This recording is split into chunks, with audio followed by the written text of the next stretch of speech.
এই হলো deadline communications private limited. আপনারা দেখছেন এক্সপ্রেস নিউজ, খবর নেয়, খবর দেয়।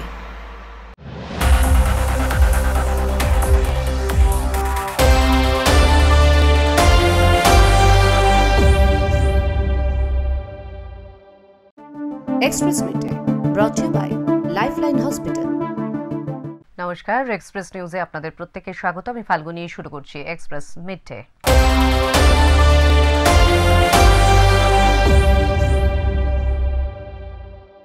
হাত পা বাঁধা অবস্থায় এক বিজেপি নেতার ঝুলন্ত দেহ উদ্ধার। নিহত বিজেপি নেতার নাম শেখ বাকিবুল্লাহ। তিনি গোঘাটের বিজেপি সংখ্যালঘু মোর্চার মণ্ডল সভাপতির দায়িত্বে ছিলেন। পরিবারের অভিযোগ, তাকে খুন করা হয়েছে। শনিবার সকালে ব্যাপক চাঞ্চল্য ছড়িয়েছে গোঘাটের কুমুরসা পঞ্চায়েতের শানমাধি এলাকায়।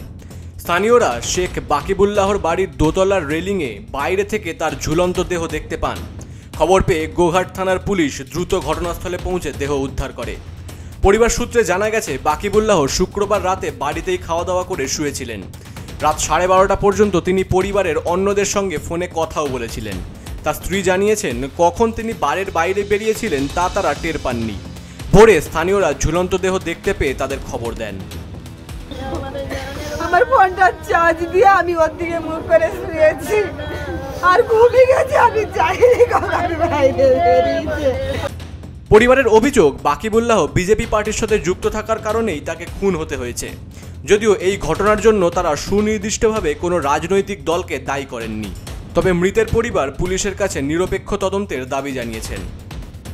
দেখুন, একজন হাত বাঁধা অবস্থায় দুতলার রেলিং থেকে ঝুলেছে, ফলে রেলিংটা ভেঙে পড়তো। আর যদি কেউ সুইসাইড করবে, হাত কেন বাঁধবো? আমরা তো যেটা চাইছি যে এটা মার্ডার হয়েছে, আমরা চাইছি ন্যায্য বিচার হোক। এই ঘটনায় এলাকায় ব্যাপক উত্তেজনা ও শোকের ছায়া নেমে এসেছে। পুলিশ ঘটনার তদন্ত শুরু করেছে। Bureau report, Express news. সকালে পুলিশি বাধা, বিকেলে ভবানীপুরে গ্রেফতার সুকান্ত। রাজ্য সভাপতির গ্রেফতারিকে কেন্দ্র করে রাজ্যের বিভিন্ন প্রান্তে বিক্ষোভ বিজেপি নেতাকর্মীদের। এই ঘটনাকে ঘিরে উত্তাপ ছড়ায় বাঁকুড়াতেও। বিকেলে গ্রেফতার, সন্ধ্যায় লালবাজার থেকে ছাড়া পেলেন বিজেপির রাজ্য সভাপতি সুকান্ত মজুমদার। বেরিয়েই তার নিশানায় পুলিশ প্রশাসন। তিনি অভিযোগ করেছেন, আমাদের যেভাবে হেনস্থা করা হয়েছে এটা মেনে নেওয়া যায় না। গণতন্ত্র আরও একবার ভুলুণ্ঠিত হলো রাস্তায়। এদিকে সুকান্তর গ্রেফতারির প্রতিবাদে দিকে দিকে শুরু হয়ে যায় বিজেপি নেতাকর্মীদের বিক্ষোভ। দলের রাজ্য সভাপতি কেন্দ্রীয় মন্ত্রী সুকান্ত মজুমদারকে হেনস্থা করা হয়েছে অভিযোগ তুলে বাঁকুড়ায় পথ অবরোধ করে বিজেপি নেতৃত্ব। শুক্রবার বিকেলে শহরে বিক্ষোভ মিছিল শেষে স্টেশন মোড়ে রাস্তার উপরে বসে পড়ে তৃণমূল বিরোধী স্লোগান দিতে থাকেন ওই দলের নেতা, কর্মী এবং সমর্থকেরা। ফলে আটকে পড়ে অসংখ্য যাত্রী ও পণ্যবাহী যানবাহন।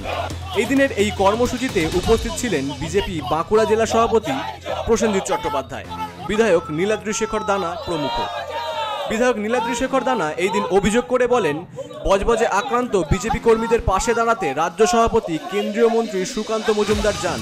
সেখানেই তৃণমূলের গুন্ডা বাহিনী 100 দিনের কাজ প্রকল্পের নামে তাকে হেনস্থা করে। ওই ঘটনার প্রতিবাদে সারা রাজ্যের সঙ্গে বাঁকুড়াতেও তারা বিক্ষোভ কর্মসূচি ও প্রতীকী পথ অবরোধ করেছেন বলে দাবি বিধায়কের। সারা ভারতবর্ষের সর্ববৃহৎ রাজনৈতিক দল আর পশ্চিমবাংলার সভাপতি পুলিশের কর্তব্য নিরাপত্তা বেষ্টনের মধ্যে দিয়ে তাকে শেল্টার দেওয়া, তার যে আন্দোলন সেটাকে সুন্দরভাবে সামনে দিকে এগিয়ে যাওয়া, কিন্তু সবাইকে পঙ্গু করে দিয়ে সম্প্রদায়ের তৃণমূলের দুষ্কৃতীদেরকে দিয়ে তার উপরে চড়াও হয়ে সেই আন্দোলনকে স্তব্ধ করার জন্য কালকে যে নোংরা ঘটনা ঘটেছে তারই পরিপ্রেক্ষিতে বাঁকুড়া জেলা বিজেপি সারা রাজ্যব্যাপী সাথে সাথে বাঁকুড়া আজকের এই বিক্ষোভ কর্মসূচিতে সামিল হয়েছে। পশ্চিমবঙ্গ দিবস পালন ঘিরে সুকান্তর বাইক মিছিলে পুলিশের বাধা। ভবানীপুর থেকে নেতাজি ভবনে যাওয়ার সময় পুলিশের বাধা, পুলিশের সঙ্গে বচসা। ভবানীপুর থেকেই সুকান্ত মজুমদার ও চিকিৎসক রজত শুভ্র সহ 25 জনকে গ্রেফতার করে পুলিশ। তাদের নিয়ে যাওয়া হয় লালবাজার। কয়েক ঘন্টা পরে তারা ছাড়া পেলেও এই ঘটনার প্রতিবাদে পথে নামে BJP. Bureau report, Express news. পুরুলিয়ার সঙ্গে ওতপ্রোতভাবে জড়িয়ে রয়েছে ছৌ নাচের ইতিহাস। পুরুলিয়া জুড়ে একাধিক ছৌ নাচের দল রয়েছে, যারা তাদের নিজের শিল্পের মধ্য দিয়ে বুঝিয়ে দেন শিল্পীর কোনো জাত ধর্ম নেই, শিল্পটাই আসল। পুরুলিয়া জেলা জুড়ে রয়েছেন বিখ্যাত ছৌ শিল্পীরা। গ্রামে গ্রামে রয়েছে ছৌ নাচের দল। তার মধ্যে এক অন্যতম দলের নাম পলমা শক্তি সংঘ ছৌ নৃত্য পার্টি, যার প্রতিষ্ঠাতা পুরুলিয়ার প্রখ্যাত শিল্পী গিয়াসউদ্দিন আনসারি। 4 পুরুষ ধরে ছৌ নাচের সঙ্গে যুক্ত তাদের পরিবার। সারাদিন রোজা রাখার পরে সন্ধ্যায় রোজা ভেঙে পৌঁছে যান ছৌ নাচের আসরে। হিন্দুদের দেবদেবী সেজে আসর মাত করে চলেছেন গিয়াসউদ্দিন আনসারি। নিজে মুসলিম সম্প্রদায়ের হয়েও হিন্দুদের দেবদেবীর অভিনয় করতে গিয়ে অনেক বাধার সম্মুখীন হতে হয়েছে এই শিল্পীকে, কিন্তু সেসব বাধা তার শিল্পকর্ম থেকে তাকে বিমুখ করতে পারেনি। গিয়াসউদ্দিন আনসারি বলেন, ধর্ম ধর্মের জায়গায়, শিল্প শিল্পের জায়গায়। তাই তিনি যখন গিয়াসউদ্দিন আনসারি তখন তিনি মুসলিম, তখন তিনি মসজিদে যান, নামাজ পড়েন, রোজা রাখেন। আর যখন তিনি ছৌ শিল্পী গিয়াসউদ্দিন আনসারি তখন তিনি হিন্দু দেবদেবী সহ সমস্ত রকমের অভিনয় করেন। এমনটাই মত গিয়াসউদ্দিন আনসারি। আমার দাদু নাচ করেছে, ঠাকুর দাদা, বাবাও নাচ করেছে, আমার দাদারাও আমও করছে, আমার ছেলেও। দাদুর নাম ছিল হাজারি মিয়া, আগে আনসারি তো ছিল না, মানে মিয়া বললি। তারপরে জমিরউদ্দিন আনসারি আমার বাবা, আমার দাদা জালালউদ্দিন আনসারি, আমার ছেলে কাইফউদ্দিন আনসারি, আমি গিয়াসউদ্দিন আনসারি। আপনি কাইফকে নিয়ে সাথে নাচ? হ্যাঁ, কাইফ এখন পুরোটাই ডেভেলপ করছে। ও সবই নাচের যেসব দরকারগুলো নাচের ক্ষেত্রে, মানে ও বাজাবাজি গায়ে জানে। রোজার উপবাসে থেকেও দিনে করতে হয় অভ্যেস, আবার রোজা ভাঙলে সন্ধ্যার পর ছৌ নাচের আসর। মোট 30 জনের এই ছৌ দলের গিয়াসউদ্দিন সহ মোট 8 জন মুসলিম সম্প্রদায়ের কলাকুশলী এবং বাকি হিন্দু সম্প্রদায়ের। সম্প্রীতি আর সৌভ্রাতৃত্বের এক অনন্য উদাহরণ পুরুলিয়া জেলার বড়াবাজার থানার অন্তর্গত পলমা গ্রামের গিয়াসউদ্দিন আনসারি। হিন্দু মুসলিম সম্প্রীতির এক চরমতম উদাহরণ হল তার প্রতিষ্ঠিত শক্তি সংঘ ছৌ নৃত্য দল। মানবাজার থেকে বংশীধর সিংহ রিপোর্ট, এক্সপ্রেস নিউজ। বটতলে বিএফসি স্কুলের অভিনব উদ্যোগে শিক্ষার্থীদের মাঝে ছাতা, বেল্ট, পরিচয়পত্র, চারাগাছ বিতরণ করা হয়। প্রতিকূল আবহাওয়ায় পরিস্থিতি নিশ্চিতকরণ এবং পরিবেশ সচেতনতা বৃদ্ধির লক্ষ্যেই এই উদ্যোগ। ধূপগুড়ি ব্লকের বটতলি বিএফপি স্কুল শিক্ষার্থীদের জন্য এক ব্যতিক্রমী উদ্যোগ নিয়েছে। বর্ষা ও প্রখর রোদে বিদ্যালয়ে উপস্থিতি নিশ্চিত করতে শুক্রবার এক অনুষ্ঠানের মাধ্যমে শিক্ষার্থীদের হাতে ছাতা, বেল্ট, পরিচয়পত্র এবং একটি করে চারাগাছ তুলে দেওয়া হয়। বিদ্যালয় কর্তৃপক্ষ জানান, প্রতিকূল আবহাওয়ায় শিক্ষার্থীদের উপস্থিতি কম থাকে, তাই এই উদ্যোগ। সেখানে তারা নিজের উদ্যোগে এই বর্ষাকালে প্রতিটা বাচ্চাকে একটা করে ছাতা, একটা করে বেল্ট এবং আইডেন্টি কার্ড, তাদের নাম এবং স্কুলের নাম সবকিছু লেখা থাকবে, অ্যাড্রেস ফ্যাড্রেস সবকিছু লেখা থাকবে। এই উদ্যোগটা গ্রহণ করেছেন। আর আরও একটা সংযোজন করেছেন এখানে, এই যে মাস্টারমশাই আমাদের, ওনার সহধর্মী এখানে আছেন, ওনাদের এই ছোট্ট বাচ্চার জন্মদিন আজকে 1 বছর হলো, সেই জন্মদিনটাও এখানে পালন করছেন। অনুষ্ঠানে উপস্থিত ছিলেন জেলা প্রাথমিক বিদ্যালয় সংসদের চেয়ারম্যান লক্ষ্যমোহন রায়, ধূপগুড়ির বিধায়ক অধ্যাপক নির্মল চন্দ্র রায়, পঞ্চায়েত সমিতির সভাপতি অর্চনা সূত্রধর, জেলা পরিষদের সদস্য দীনেশ মজুমদার। একই সাথে স্কুলের এক শিক্ষকের মেয়ের প্রথম জন্মদিন উপলক্ষে তিথিভোজেরও আয়োজন করা হয়। স্কুলের এই উদ্যোগকে অভিভাবকেরা সাধুবাদ জানিয়েছেন। Bureau report, Express News. Express মিডডেতে নিয়ে নেব একটা বিজ্ঞাপন বিরতি। বিজ্ঞাপন বিরতির পর ফিরে আসছি, সঙ্গে থাকুন, দেখতে থাকুন Express news.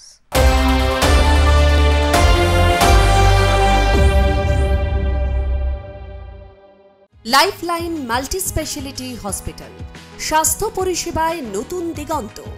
A unit of Levomedin health care limited. 24 ঘন্টা জরুরি ভিত্তিতে আপনার স্বাস্থ্যের রক্ষায় নিয়োজিত Lifeline multi speciality hospital, NH2 Kalipahari, Asansol, Paschim Bardhaman.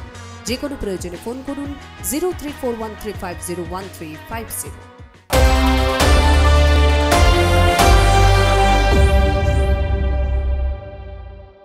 ফিরে এলাম বিজ্ঞাপন বিরতির পর। আপনারা দেখছেন এক্সপ্রেস মিডডে।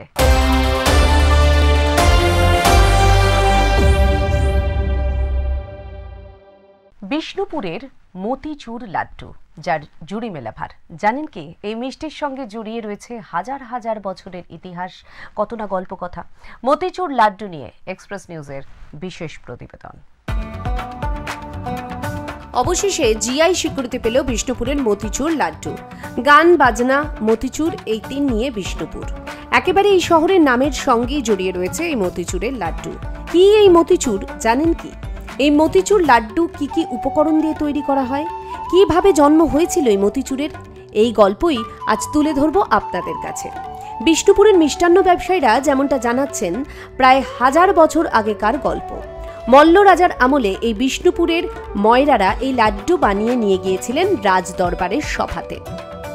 সেখানেই মল্ল রাজা এই মতিচুরের লাড্ডু খেয়ে প্রশংসা করেছিলেন যে এর স্বাদ অতুলনীয়। সেই থেকে বিষ্ণুপুরে প্রচলিত প্রসিদ্ধ এই লাড্ডু।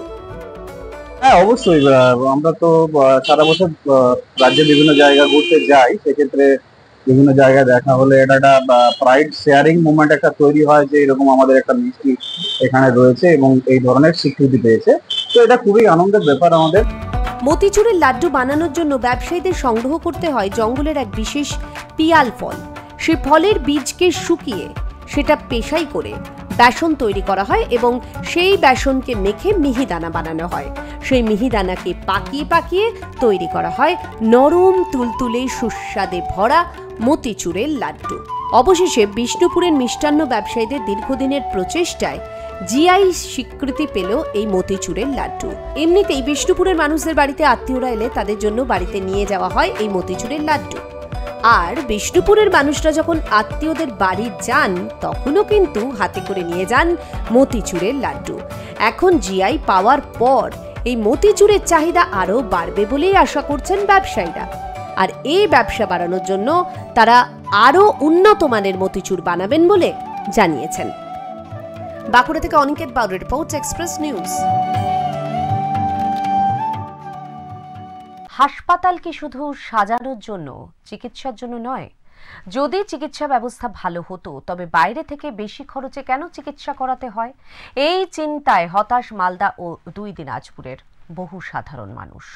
জাঁকজমকপূর্ণ গাজল স্টেট জেনারেল হাসপাতাল, নীল সাদা বিল্ডিং, বিশেষজ্ঞ চিকিৎসক সবই আছে, কিন্তু সিজার পরিষেবা বা ব্লাড ব্যাংক নেই। ফলে সাধারণ মানুষ চিকিৎসা পাচ্ছেন না। শুধুমাত্র নামেই স্টেট জেনারেল হাসপাতাল, বাস্তবে মালদা ও 2 দিনাজপুরের বহু রোগী উন্নত চিকিৎসার আশায় এসে হতাশ হয়ে ফিরছেন। হাসপাতালের পরিকাঠামোর অভাবে রোগীদের ভোগান্তি চরমে। প্রসূতি বিশেষজ্ঞ থাকলেও সিজার হয় না। বাধ্য হয়ে প্রায় 30 কিলোমিটার দূরে মালদা মেডিকেল কলেজ হাসপাতালে যেতে হয় রোগীদের, যা অনেক সময় গর্ভবতী মায়েদের জন্য বিপজ্জনক। অ্যাম্বুলেন্সে প্রসব হয়ে যাওয়ার ঘটনাও ঘটেছে। দীর্ঘদিন ধরে ব্লাড স্টোরেজ ইউনিট বন্ধ থাকায় রক্ত পেতেও সমস্যা হচ্ছে। একটা দুঃখের বিষয় যে এখানে আমরা সিজারের কোনো ব্যবস্থা পাচ্ছি না। কোনো প্রসূতি মা যদি এখানে ভর্তি হয় প্রসব যন্ত্রণা নিয়ে, সিজারের কথা যদি বলেন ওনাকে পাঠাতে হয় সেই মালদা সদর, যেখানে প্রায় 25-30 কিলোমিটার। তো সেখানে যেতে যেতে অনেক সময় দেখা গেছে যে রাস্তায় প্রসব যন্ত্রণা ওঠে বা ওখানে বাচ্চা হয়ে যায়, তো গাড়িতেই হয়ে যায়। সাধারণ মানুষ দ্রুত মাতৃমা বিভাগ এবং বন্ধ ব্লাড স্টোরেজ ইউনিট চালুর দাবি জানিয়েছেন। তাদের অভিযোগ, শাসক দলের নেতারা প্রচারে ব্যস্ত থাকলেও ন্যূনতম পরিষেবা দিতে ব্যর্থ। এলাকার মানুষের এটাই দাবি, গাজল হাসপাতালকে প্রকৃত অর্থেই কার্যকরী করা হোক। Bureau report, Express news. আধুনিকতার ছোঁয়ায় হারিয়ে যেতে বসেছে চিত্রকর্মের চাহিদা। এই পেশায় সংকট দেখা দেওয়ায় পেশা বদল করতে বাধ্য হচ্ছেন চিত্রশিল্পীরা। আধুনিকতার ছোঁয়ায় কোণঠাসা চিত্রশিল্পীদের কারুকার্য। ইতিমধ্যে পেশা বদলেছেন অনেকেই। 2 দশকের অধিক সময় ধরে চিত্রকলা শিল্পকর্মকে আঁকড়ে ধরে জীবন চালাচ্ছেন বিশেষভাবে সক্ষম বছর 45-এর জগদীশ দেবনাথ। দৈনন্দিন জীবন জীবিকায় টান পড়লেও সম্পূর্ণ ভালোবাসার টানে দীর্ঘদিন নিরলসভাবে কাজ করেছেন তিনি। প্রতিদিন বাড়িতে স্নান খাওয়া করে সাইকেল নিয়ে বেরিয়ে পড়েন দোকানের উদ্দেশ্যে। তুফানগঞ্জ 2 ব্লকের অসম বাংলা সীমান্তের আসাম মোড় এলাকায় দোকান জগদীশ দেবনাথের। সেখানে বসে একান্তে কাজ করেন তিনি। তার হাতের তুলিতে ফুটে ওঠে বিভিন্ন মনীষীদের ছবি, পোস্টার, ব্যানার। তবে আগের মতো কাজ মেলে না বলে আক্ষেপের সুর তার গলায়। তার কথায়, কয়েক বছর আগেও ভোটের প্রাক্কালে বিভিন্ন রাজনৈতিক দলের দেওয়াল লিখনে ডাক পড়ত, পোস্টার ব্যানার লিখনে লাইন পড়ত, সেসব এখন অতীত। আমি এই কাজ করছি 25 বছর যাবত। শারীরিক প্রতিবন্ধকতার সত্ত্বেও এখন জীবিকা নির্বাহ করতেই হবে, সেই জন্য আমি এই পথটাই বেছে নিয়েছি। অত্যাধুনিক বের হতে এই হাতের কাজ আর চলে না। চাচ্ছি যে সরকার যদি আমাকে একটা কর্মসংস্থানের ব্যবস্থা করে দিত এবং আমি একটা যদি ঘরের ব্যবস্থা করে দিত, এটাই আমার সরকারের কাছে আবেদন। শারীরিক প্রতিবন্ধকতাকে দূরে সরিয়ে পেটের তাগিদে সে সময় শিলিগুড়ি থেকে শিল্পকর্ম রপ্ত করেছিলেন তিনি। প্রথম দিকে ভালো চললেও বর্তমান চিত্রকর্মের চাহিদা মন্দা। স্ত্রী সন্তান সহ 3 জনের ভানুকুমারীতে বসতি, সংসারে নুন আনতে পান্তা ফুরোনোর অবস্থা, অভাব নিত্যসঙ্গী। তিনিই পরিবারের একমাত্র উপার্জনকারী সদস্য। তার বক্তব্য, শারীরিক প্রতিবন্ধকতা থাকলেও জোটেনি সরকারি আবাস যোজনার ঘর। মানবিক প্রকল্পে ভাতা ছাড়া সেরকম কোনো সরকারি সুযোগ সুবিধা পান না বলেই অভিযোগ। যদি সরকারি একটি আবাসের ঘর মেলে তাহলে অনেকটাই উপকৃত হবেন বলে জানিয়েছেন জগদীশ দেবনাথ ও তাঁর স্ত্রী। এখন দেখার জগদীশের মতো শিল্পীর দিকে নজর পড়ে কিনা প্রশাসনের। তাহলে হয়তো একটু নিশ্চিন্তে পরিবারকে নিয়ে বসবাস করতে পারবেন জগদীশ। কোচবিহার থেকে দীপজয় বর্মনের রিপোর্ট, এক্সপ্রেস নিউজ। কারুশিল্পের জন্য মিলেছে পুরস্কার। নজরকাড়া হাতের কাজে সকলের মন কেড়েছেন শিলদার সুব্রত।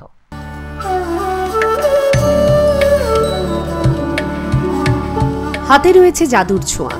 যে কোনো জিনিস সামনে পেলেই তা দিয়ে নানা রকমের চোখ ধাঁধানো কারুকার্য করে দিতে পারেন সুব্রত কর্মকার। 2016 সাল থেকে শুরু করেন এই কারুকার্য। পুরস্কারও মিলেছে বিস্তর, আর তারপর থেকেই আগ্রহ আরো বেড়ে যায় সুব্রত বাবুর। এবার রাজ্য থেকে জেলা 2 জায়গাতেই প্রথম স্থান অধিকার করেছেন ঝাড়গ্রামের শিলদার সুব্রত বাবু। সুব্রত বাবু পেশায় ইংরাজি সাহিত্যের শিক্ষক, তবে ফাঁক পেলেই বসে পড়েন সৃজনশীল কাজে। পাথর কিংবা কাঠের টুকরো, তালের আটি কিংবা পড়ে থাকা লোহাকে ঘষে মেজে বানিয়ে ফেলেন নজর কাড়া কোনো শোপিস। একান্নবর্তী পরিবারের অভাবের বিরুদ্ধে লড়াই হারাতে পারেনি তাঁর শিল্পসত্তাকে। মানে কাঠটার যে নকশা ডিজাইন করলাম ঠিকই, সেটাকে আবার পোড়ানো, ওই পাইরোগ্রাফি মেশিন আছে না, ওটা বেশ দামি। তো এমনিতে আমাদের যে তাতাল, যেটা ইলেকট্রিক, যারা ইলেকট্রিক কাজ করে তাতাল দিয়ে ঝালাই করে, সেটা দিয়ে কিন্তু আমি পুড়িয়ে নকশা ডিজাইনগুলো বানাই। ঝাড়গ্রামের বিনপুরের শিলদাতে রয়েছে সুব্রত বাবুদের আদিবাড়ি। বয়স্কা মা, স্ত্রী ও 2 সন্তানকে নিয়ে সুখের সংসার বেলপাহাড়ির এসএসএস স্কুলের শিক্ষক তথা কারুশিল্পী সুব্রত কর্মকারের। দামি যন্ত্রপাতির সাহায্য না নিয়েও একের পর এক নান্দনিক শিল্পকর্ম ফুটিয়ে তোলেন সহজলভ্য সামগ্রী দিয়ে। সুব্রতবাবু কারুশিল্পী হিসেবে আমাদের রাজ্যে যে নাম করেছেন, তার জন্য আমরা খুবই আনন্দিত এবং গর্বিত। ওই জন্যে ওনার কারুশিল্পী হিসাবে রাজ্য থেকে দেশের মধ্যে যদি ছড়িয়ে যায় আরও আমরা আনন্দিত হব। আমাদের গর্ব। এরকম যদি আরও কিছু ব্যক্তিত্ব আছে বা কিছু ছেলে মেয়ে তার নিজস্ব ভঙ্গিতে হয়তো ওনার থেকে আদর্শ মানে অনুপ্রাণিত হয়ে আবার কিছু করার চেষ্টা করবে, এতে আমি ঝাড়গ্রাম জেলার পক্ষ থেকে ওনাকে অশেষ অশেষ ধন্যবাদ জানাই। গোটা ঝাড়গ্রাম জেলা জুড়ে চমৎকার সব জিনিস তৈরি করে ঝাড়গ্রামবাসীদের নজর কেড়েছেন শিলদার বাসিন্দা সুব্রত। সুব্রত বাবুর কারুকার্য মনে গেঁথেছে ঝাড়গ্রামের মানুষের। ঝাড়গ্রাম থেকে শঙ্কর বারিকের report, Express News. Express media এখনকার মতো এ পর্যন্তই। চোখ রাখুন এক্সপ্রেস নিউজে। এক্সপ্রেস নিউজ খবর নেয়, খবর দেয়।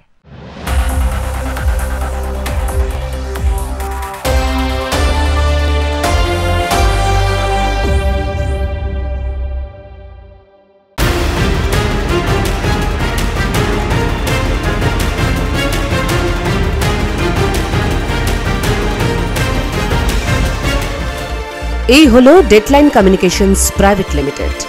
আপনারা দেখছেন এক্সপ্রেস নিউজ, খবর নেয়, খবর দেয়।